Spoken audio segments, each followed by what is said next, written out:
चलिए प्यारे साथियों, नमस्कार। 17 दिसंबर का दिन और हमारा कार्यक्रम आपके साथ शुरू होता है। आज की बात आपके साथ।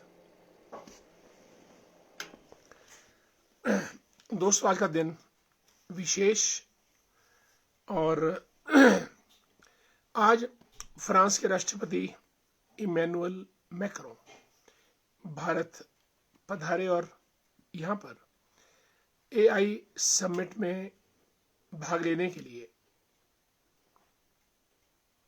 अपने विचार भी रखेंगे और प्रधानमंत्री मोदी जी से भी बात करेंगे।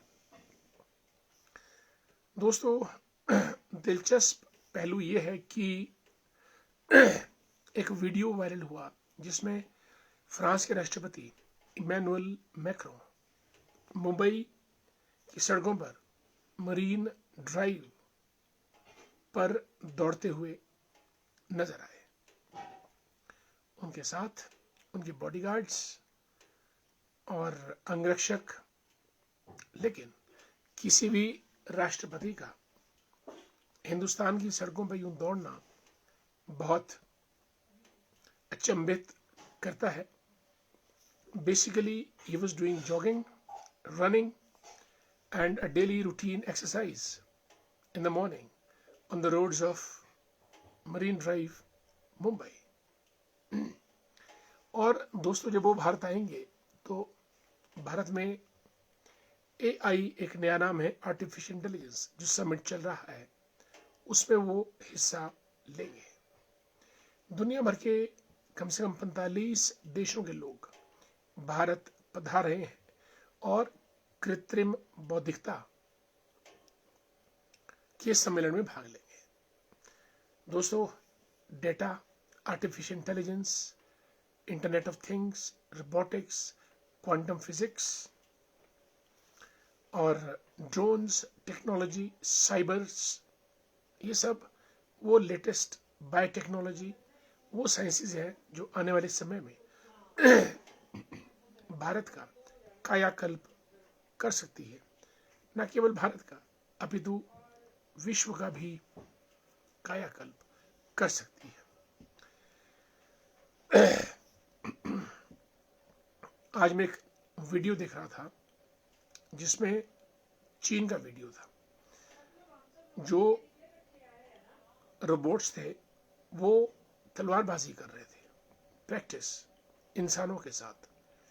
और दोस्तों, अभी तो वो सिर्फ तलवारबाजी कर रहे हैं। जिस दिन उनके अंदर इतनी इंटेलिजेंस आ जाए कि अब ये तलवार से किसको मारना है और क्यों मारना है, यकीन मानिए उस दिन चीज़ें बहुत बदल जाएंगी। और शायद जो आर्टिफिशियल इंटेलिजेंस है वो इसी दिशा में आगे बढ़ रही है। यकीन मानिए 3 सालों के बाद देश और दुनिया उस स्थिति में नहीं रहेंगी जिस स्थिति में ये आज रह रही हैं। कारण artificial intelligence. Everything will be guided by artificial intelligence. वैसे तो आर्टिफिशियल इंटेलिजेंस हमारे जीवन के हर क्षेत्र में घर कर गई है, लेकिन आने वाले समय में ये कृत्रिम बौद्धिकता और ज्यादा बढ़ेगी।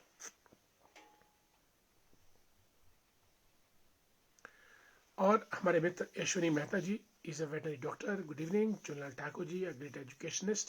Thanks so much. जय श्री राम। परमार सिंह वर्मा जी को भी नमस्कार और राजेंद्र ठाकुर जी को गुड इवनिंग। मीरा शर्मा जी को नमस्कार। मनोज ठाकुर दी ग्रेट नमस्कार। सरका घाट संधोल से धन्यवाद बहुत बहुत। दोस्तों, लेकिन भारत में इस आर्टिफिशियल इंटेलिजेंस के सम्मेलन का होना अपने आप में बहुत बड़ी बात है। और बड़े बड़े वैज्ञानिक, इंडस्ट्रियलिस्ट और research scholars, presidents, prime ministers, almost from 45 countries, they are going to visit India in connection with this conference on artificial intelligence. साथियों, हमारा देश दिल्ली से चलता है। दिल्ली में एक नई दिल्ली है और नई दिल्ली में संसद भवन, north block, south block, parliament की बिल्डिंग और रेल भवन, वाणिज्य भवन, काफ़ी बिल्डिंगें हैं। ये दोस्तों जब अंग्रेजों ने अपनी राजधानी को कोलकाता से दिल्ली शिफ्ट किया था, दिल्ली से फिर शिमला भी शिफ्ट हुई थी, मेरा ख्याल 1853 के आसपास, लॉर्ड लॉरेंस के वक्त, आई थिंक ग्रीष्मकालीन राजधानी हिमाचल बना था। Manoj ji will check it out. और जब दिल्ली बनी थी तो एडवर्ड लुटियंस ने उसका डिजाइन नक्शा तैयार किया था। उन्होंने वहां पे राष्ट्रपति भवन बनाया, पार्लियामेंट बनाई, north block, south block, north Avenue, south Avenue, western courts और बड़ी बड़ी बिल्डिंग्स, वाणिज्य भवन, रेल भवन, उद्योग भवन, कृषि भवन, ऐसे ऐसे मंत्रालय बनाए। लेकिन अब जब मोदी जी प्रधानमंत्री बने हैं, उन्होंने सबसे पहले तो राजपथ, जो इंडिया गेट से लेकर सीधा राष्ट्रपति भवन तक जो रोड जाता है, उसको अंग्रेजों के जमाने में राजपथ कहते थे। उसका नाम रखा कर्तव्य पथ। और ये तो बात मेरा ख्याल 1-1.5 साल पुरानी है, जो कर्तव्य पथ जिसके ऊपर रिपब्लिक डे की परेड होती है। Now that's known as not Rajpath but Kartavya Path. और फिर नॉर्थ ब्लॉक, साउथ ब्लॉक, जहां प्रधानमंत्री जी बैठा करते थे, अब सेवा तीर्थ उस कार्यालय का नाम रखा गया है जो नया बना है। और प्रधानमंत्री जी वहां बैठते हैं और वहां से अब अपना पूरा देश को संचालित करेंगे, सेवा तीर्थ। और उस भवन का नाम है कर्तव्य भवन। अब 3 नए शब्द युग्म जुड़ चुके हैं, कर्तव्य पथ, कर्तव्य भवन, सेवा तीर्थ। और जो प्रधानमंत्री का जो 7 रेस कोर्स रेजिडेंस है, वो स्वर्गीय राजीव गांधी के समय में 7 रेस कोर्स नया प्रधानमंत्री आवास बना था, इसका नाम था 7 रेस कोर्स। लेकिन प्रधानमंत्री जी ने उसका नाम बदलकर लोक कल्याण मार्ग रख दिया है। यानी जब से प्रधानमंत्री मोदी जी देश में आए हैं, उन्होंने एक तो लोक कल्याण मार्ग 7 रेस कोर्स का नाम रखा, कर्तव्य पथ राजपथ का नाम रखा, सेवा तीर्थ जो प्रधानमंत्री कार्यालय है उसका नाम रखा, और कर्तव्य भवन जिस भवन में वो प्रधानमंत्री कार्यालय स्थित है। ये नए परिणाम। और जो प्रदेशों में गवर्नर हाउस है, गवर्नर हाउस का भी नाम मेरा ख्याल लोक भवन रखा है, शायद लोक भवन। ये अंग्रेजों के समय से जो परिपाटी चलन चला रहा है उसको निगेट करने के लिए एक भारतीय शैली, भारतीय परंपरा लाने के लिए इस काम को किया गया है। तो ये नई नई चीजें देश में हो रही हैं आजकल। इसी बीच हमारे कुछ मित्रगण जुड़ चुके हैं। रोडू से कैलाश जग्यान जी को नमस्कार, और हमारे मित्र नंदलाल भंडारी जी लेक्चरर हैं, और Manik Thakur the great, very good evening, good to see you. Kinnaur से जुड़े हैं Manik Thakur, is working in Jindal steel works, wonderful. Shakuntala Thakur ji को गुड इवनिंग, नमस्कार। धैर्य भंडारी दी ग्रेट, आदरणीय भूपना वर्मा जी को भी नमस्कार। मोहनलाल बुशाही साहब रामपुर से जुड़े हैं। शीला वर्मा जी को नमस्कार। शीला जी कैसी हैं आप, स्वागत है आपका बहुत बहुत। राजू अत्री जी भी कार्यक्रम में जुड़ चुके हैं, good to see you, great welcome to you. Sanjeev Garg ji नमस्कार, और प्रमोद कुमार जी को भी प्रणाम। Honey Negi the great, good evening. दोस्तों ये तो बातें रही देश की, और हमने फ्रांस के राष्ट्रपति इमैनुअल मैक्रों की बात भी की। दोस्तों आज 17 फरवरी का दिन, आज 3 महान हस्तियों की पुण्यतिथि मनाई जा रही है। Number 1 Jiddu Krishnamurti, 2 Balwant Phadke, number 3 Karpoori Thakur. ये लोग कौन है? जिनको आज हम लोग अपने श्रद्धा सुमन अर्पित कर रहे हैं। जीतू कृष्णमूर्ति जैसे आचार्य रजनीश और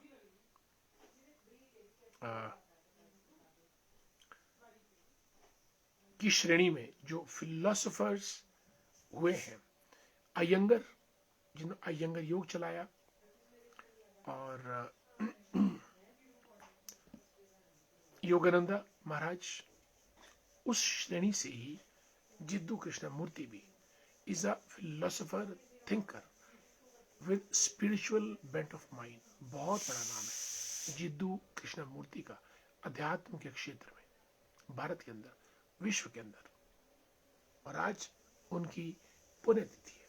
हमारे श्रद्धा सुमन जिद्दू कृष्णमूर्ति को, जे कृष्णमूर्ति, इनका जो नाम आमतौर पे आता है, J for Jiddu, J Krishnamurti, a great name in the field of spiritual enlightenment. और फिर वासुदेव बलवंत फड़के, दोस्तों महाराष्ट्र से। लेकिन आगे बढ़ने से पहले काजल शर्मा गुड इवनिंग, लेखराम वर्मा जी को नमस्कार, काकू कश्यप जी हमारे मित्र बहुत पुराने, नमस्कार, गीताराम जी को जय श्री राम, और डॉक्टर महेंद्र शर्मा जी भी हमारे मित्र हैं, जुड़ चुके हैं कार्यक्रम में, आपको जय Shri Ram. And presently he is principle of government senior secondary school. दोस्तों ये तो बात रही जिद्दू कृष्णमूर्ति की। दूसरा नाम, जैसा मैंने कहा कि वासुदेव बलवंत फड़के, ये वो नाम है दोस्तों। जब हमारी 1857 की क्रांति हुई थी, वो फेल हुई थी, उसको अंग्रेजों ने कुचल दिया था। मैं नहीं मानता वो क्रांति फेल हुई थी, क्योंकि वो एक चिंगारी थी जो बाद में ज्वाला बनी, आग बनी, और 1947 में भारत आजाद हुआ। लेकिन 1857 के बाद जो सशस्त्र क्रांति की जो प्रेरणा मिली, वो मिली वासुदेव बलवंत फड़के से। एक नौजवान आदमी, क्रांतिकारी, उसने अंग्रेजों के खिलाफ झंडा बुलंद किया और सशस्त्र क्रांति का बिगुल बजाया। वासुदेव बलवंत फड़के, ऐसा नाम जिसने अपने नौजवानी में ही अपना सर्वस्व देश के लिए कुर्बान किया। एक ऐसा नाम जिसने हजारों युवाओं को प्रेरित किया देश के लिए बलिदान देने के लिए, मातृभूमि की रक्षा और मातृभूमि की सेवा के लिए। वासुदेव बलवंत फड़के ने अपने आप को न्यौछावर किया। आज इस वीर पुरुष की भी पुण्यतिथि है और हमारी श्रद्धांजलि, पुष्पांजलि। दोस्तों तीसरा नाम कर्पूरी ठाकुर का, मुख्यमंत्री रहे बिहार के। इससे पहले कि हम उनके बारे में बात करें, हमारे मित्र जुड़ चुके हैं बहुत सारे, उनको हम नमस्कार कर दें। डॉक्टर महेंद्र शर्मा जी को नमस्कार, प्रदीप सिंह सिंगटा जी सिरमौर क्षेत्र की आन बान शान है, हमारे मित्र हैं, नमस्कार, और भाजपा के ये नेता भी है। हंसराज खिमटा जी गुड इवनिंग, दौलत राम वर्मा जी हमारे मित्र हैं, जय श्री राम, क्रांतिकारी, बहुत तेज तरार और सबके मददगार। दौलत जी आपका स्वागत पहाल नया शेर की सुंदर वादियों से। और राजेंद्र सिंह वर्मा जी को राधे राधे, जय श्री कृष्ण, नमस्कार। राकेश श्याम जी हमारे मित्र गुड इवनिंग, आशीष बिट्टू जी वेरी गुड इवनिंग। दोस्तों तीसरा नाम मैंने बताया कर्पूरी ठाकुर का, एक ऐसा नाम जो बिहार में मुख्यमंत्री रहे। उन्होंने समाज के पिछड़े वर्ग के लिए बहुत काम किया, और उनके इस काम को रिकॉग्नाइज करते हुए हाल ही में नरेंद्र मोदी जी ने उनको, यानी भारत सरकार ने भारत रत्न की उपाधि से विभूषित किया है। दोस्तों कर्पूरी ठाकुर ने अपना सर्वस्व समाज के उत्थान के लिए लगाया।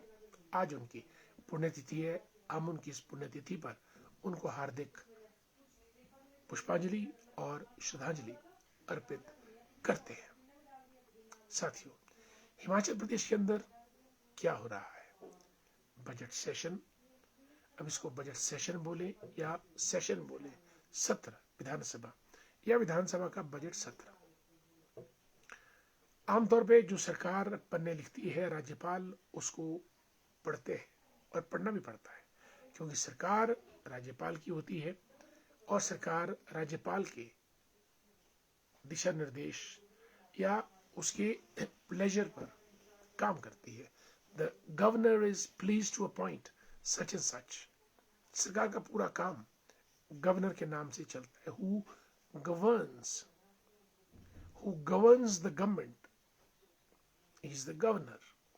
लेकिन हुआ ये, इस बार जो बजट सेशन में सरकार ने जो राज्यपाल का अभिभाषण होता है हर सत्र शुरू होने से पहले, उनको पढ़ना पड़ता है। उन्होंने नहीं पढ़ा। ही सेज कि I don't agree to these points and pages, so I will not read them. अब सरकार और राज्यपाल के बीच तकरीबन ठन चुकी है, और ये ठनठनाहट, खनखनाहट कहां तक पहुंचती है, ये आने वाला वक्त बताएगा। बहरहाल हिमाचल की हालात अच्छी नहीं है। हिमाचल बहुत खूबसूरत जगह है। पेड़, पर्वत, पहाड़, नदियां, वैलीज, न जाने क्या क्या, बर्फ, पानी, हरियाली, सब कुछ हिमाचल में। लेकिन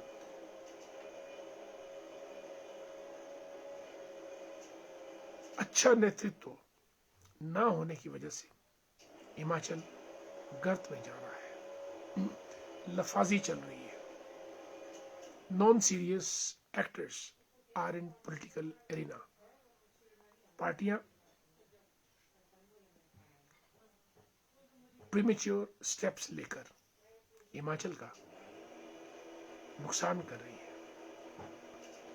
Himachal can become the best state in India, लेकिन उसके लिए रणनीतिक रूप से चलना पड़ेगा। जो ढर्रे पे आज तक चले उससे हटकर प्रदेश को अन्य क्षेत्रों में आगे बढ़ाना पड़ेगा।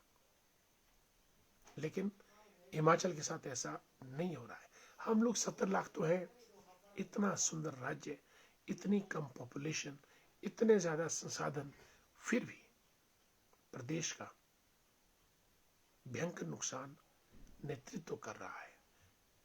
चाहे नेतृत्व कोई भी हो, प्राइमरी स्कूल खोलकर या छोटे छोटे पुलों का उद्घाटन करके प्रदेश आगे नहीं बढ़ सकता है। इसके लिए एक सोच परख योजना बनानी पड़ेगी, सिंगापुर की तरह, दुबई की तरह, साउथ कोरिया की तरह, चाइना की तरह, ताकि हिमाचल मजबूत कदमों से आगे बढ़े और देश का सर्वोच्च राज्य बने। ऐसी हमारी अभिलाषा है। लेकिन यहाँ पर तो गाली गलौज, आरोप प्रत्यारोप, नुक्ताचीनी, मैं भी रानी तू भी रानी, कौन भरेगा कुएं से पानी, वगैरह वगैरह।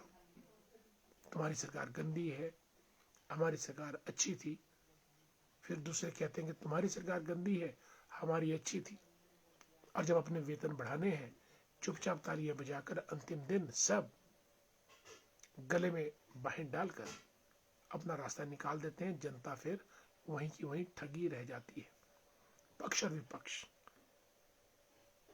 दोनों लंच एक साथ करते हैं, बातें एक साथ करते हैं, रणनीति एक साथ बनाते हैं, और जनता बेचारी राजनीति के नाम पे राजनीतिज्ञों का शिकार होती रहती है। आखिर ये कब तक चलेगा? This must stop one day. हमने ना कोई हाइडल पॉलिसी, ना कोई टूरिज्म पॉलिसी, ना कोई नेचर के मुतल्लिक कोई policy, mines, minerals, forests, water, ice, snow, herbs, क्या क्या नहीं है हमारे पास, but we are not doing justice with it. बहुत मुश्किल है।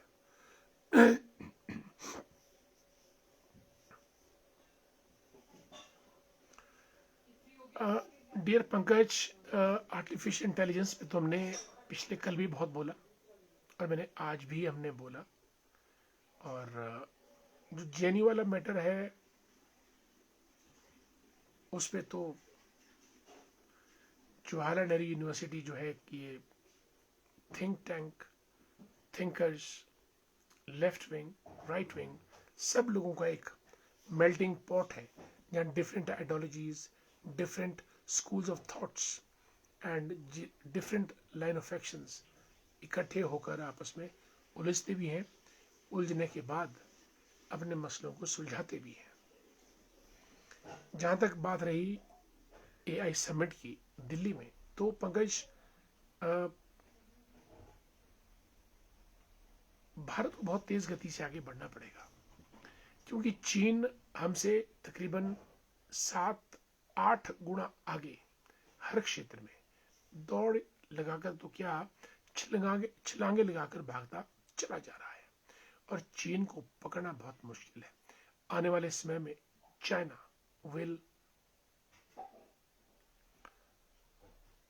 will control all the levers of power, prestige, science and technology, वो चाहे वो एआई के माध्यम से, robotics, drones, what ever China does, क्योंकि चीन में रिसर्च और डेवलपमेंट यानी अनुसंधान के ऊपर बहुत ज़्यादा फोकस है।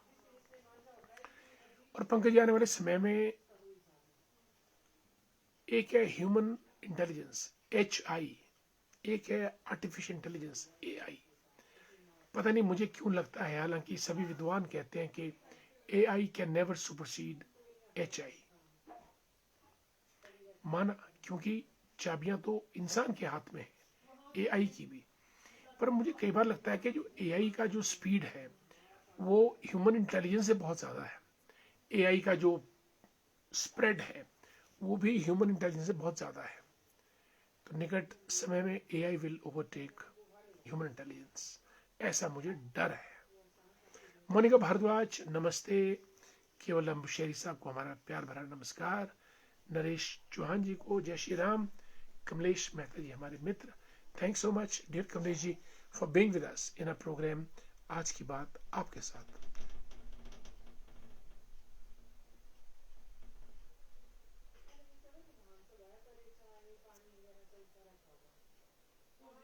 प्रिय साथियों, आज हमने आपसे बात की विभिन्न विषयों पे, और आपसे बात करके हमेशा मज़ा आता है, और हमारा पूरा प्रयास ये रहता है कि जो भी हमारी बात हो, it should have sense, it should have some teachings, some lessons to be learned, and it should have some value and substance for the people, for the country and for the world at large. ये हमारा endeavor इस कार्यक्रम में रहता है। I hope you appreciate and like this program. My dear friends, thanks so much for being with us in our program आज की बात आपके साथ। Looking forward for your continued support to this program of yours, आज की बात आपके साथ। डियर अलिन नेहरू जी को नमस्कार, गुड इवनिंग। आप जुड़ चुके हैं कार्यक्रम में।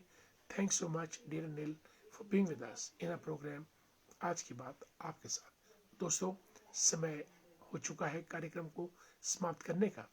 मुझे इजाज़त दीजिएगा, कल आपकी सेवा में फिर उपस्थित होंगे। तब तक के लिए नमस्कार। जय हिंद, जय हिमाचल।